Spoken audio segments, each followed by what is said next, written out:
Bonjour à tous, bienvenue dans 3 minutes internationales. Je suis Shao Guang, un étudiant français en littérature chinoise à l'université normale de Pékin. Ces derniers jours, les drapeaux chinois et français flottent dans les rues de Paris. En effet, nous accueillons des invités de marque. Sur l'invitation de notre président Macron, le président chinois Xi Jinping a effectué une visite d'État en France du 5 au 7 mai. Lors de la première visite à l'étranger du président Xi, cette année, j'ai suivi de près tout le processus et j'ai découvert de nombreux détails intéressants. Aujourd'hui, je vais tous vous emmener pour revoir cette visite historique. J'ai remarqué que 2024 marquera le 60e anniversaire de l'établissement des relations diplomatiques entre la Chine et la France. Au cours de ces 60 dernières années, les relations sino-françaises ont créé plusieurs premières fois. Par exemple, la France est la première grande puissance occidentale à avoir établi des relations diplomatiques avec la Chine. Et aussi la première grande puissance occidentale à établir un partenariat stratégique global et un mécanisme de dialogue stratégique avec la Chine, etc. Le président Xi a également décrit à plusieurs reprises les relations sino-françaises comme une relation spéciale et un ami spécial. Lors du banquet de bienvenue au palais de l'Élysée, le président Xi a souligné que la particularité des relations sino-françaises réside dans l'indépendance, la compréhension mutuelle et la responsabilité sous la direction de diplomates, des chefs d'État. Efforts mutuels, coopération pragmatique et gagnant-gagnant mutuel sont devenus les mots-clés des relations sino-françaises.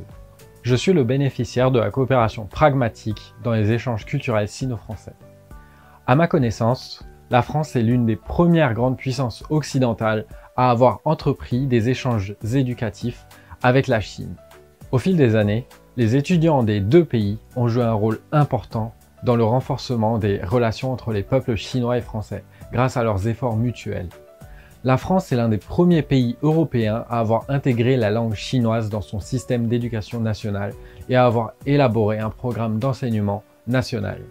Lors de cette visite, le président Xi Jinping a félicité notre Premier ministre Gabriel Attal pour son excellent et très standard chinois. Et le Premier ministre Attal a déclaré qu'il avait étudié le chinois pendant 1 an. La popularité du chinois en France ne cesse de croître et c'est précisément en raison de cet amour pour la langue chinoise que j'ai décidé de venir à Pékin pour poursuivre mes études. Je continue également à promouvoir les avantages des études en Chine auprès de mes amis. Ces derniers jours, il y a une autre bonne nouvelle, à savoir que la politique d'exemption de visa pour les citoyens français et de 12 autres pays pour les courts séjours en Chine a été prolongée jusqu'à la fin de 2025. Mes amis, quelle autre raison pourriez-vous avoir de ne pas venir en Chine pour goûter à la cuisine chinoise, au kung-fu, à l'histoire, au paiement électronique rapide et à la chaleur du peuple chinois? Dans le domaine économique et commercial, la Chine et la France font également des efforts mutuels. Actuellement, la France est le 3e partenariat commercial de la Chine au sein de l'UE. Et la Chine est le premier partenariat commercial de la France en Asie. De janvier à février de cette année, les investissements directs français en Chine ont augmenté de 585,8% en glissement annuel.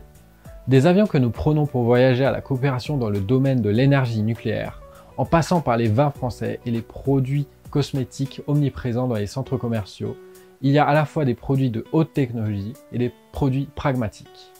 Le président Xi Jinping a souligné que la Chine élargira son ouverture de haut niveau et approfondira sa coopération avec tous les pays du monde, y compris la France. Je pense qu'avec le développement sain de la coopération économique et commerciale sino-française caractérisée par l'interdépendance mutuelle, les deux pays obtiendront certainement des résultats encore plus impressionnants à l'avenir. Pendant cette visite, la Chine et la France ont conclu 4 déclarations conjointes ainsi que 18 accords interministériels.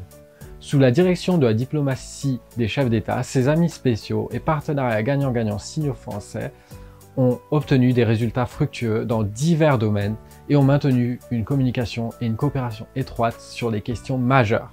En tant que grande puissance ayant une influence internationale importante, la Chine et la France sont en voie de devenir des ancres de stabilité et des indicateurs de direction dans un monde incertain.